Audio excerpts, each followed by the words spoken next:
Well, that's rather entertaining, obviously. I think that's a classic case of people blurting out what they think is private, something that's actually true, which is, of course, that there is a great deal of corruption in many parts of the world today. How does it all bode for that summit that opens on Thursday? Well, it's not clear to me what will happen at that summit.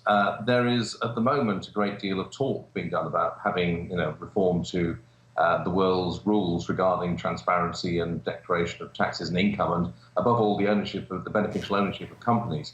But I honestly am not quite sure what is going to come out of the summit, because quite simply, there are lots of people who do have an agenda, reason not to want things to be made public. But also, on the other hand, this issue is much more complicated than many people realise.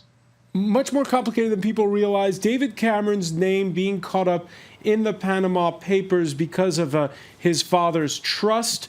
Is it changed your perception of how David Cameron's handled this issue? No, not at all. The thing to realise is that with low tax secrecy jurisdictions, tax havens as they're called, there are two distinct things going on here.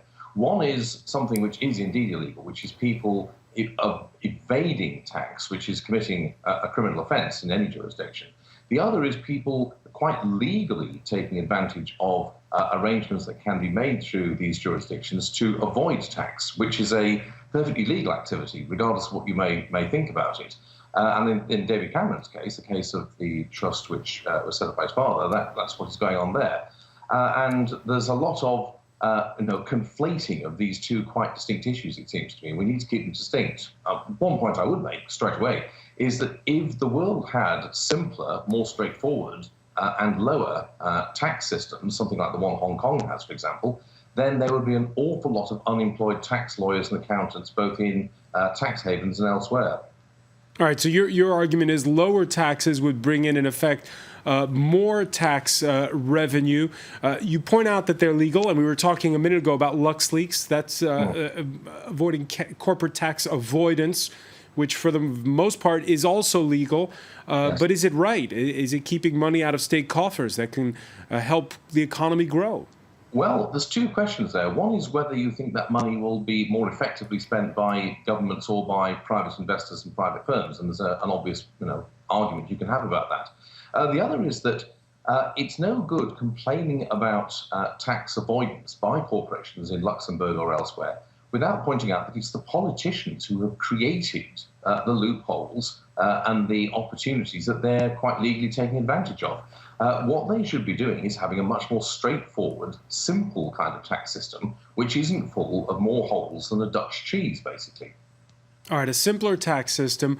On Monday, 355 economists, including the likes of Frenchman Thomas Piketty, calling for a blanket ban on tax havens. By the sound of it, I'm getting the sense that you would not have signed. No, I wouldn't. I think that actually several of the economists on that list would be rather unhappy about some of the implications of such a ban taking place, because what tax havens do at the moment is to make the running of a globally integrated economy much easier and more straightforward than it would otherwise be, because large multinational firms can do a lot of their operations under one relatively straightforward system of tax rules and obligations, rather than having to deal with a whole lot of other ones. If you want to do away with this whole system of tax havens and you keep the existing systems of national taxation and tax treaties that we have, this would really hamper global integration significantly, with, I think most economists would say, pretty bad results for global prosperity. Now, you might favour economic nationalism. That's a popular political position in many parts of the world, not least the United States these days. But if you do think that, you should also be prepared to admit that this would require significant controls on things like the movement of capital, the movement of money, and most economists think that would actually be bad for world economic growth generally. Right, but when we look at the list of places where people can park their money, and most of them are sunny destinations, ordinary citizens who don't have the money to have a clever accountant, they're furious. Well, there is a fair point there in terms of lack of access to these kind of opportunities by the less well off. Let me make 2 points, though. The first is you use the expression there, park their money. That's not what they're doing. People aren't actually literally dumping a bag full of gold coins in a bank somewhere in the British Virgin Islands. The money that goes into bank accounts there and is routed through bank accounts there promptly goes on somewhere else. It's invested somewhere else in the world, or it comes back to shareholders of companies who use them, who then pay tax on the income they get from their dividends. Now, it is fair to say, I think, that it's a bit unfair that people who have money can take advantage of this kind of machinery, whereas ordinary taxpayers can't.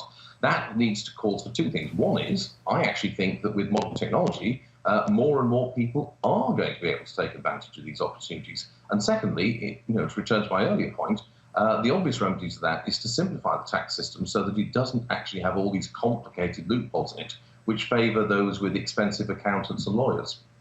Stephen Davis, final question for you. Are you happy that the Panama Papers have been unveiled? It's opened up this conversation.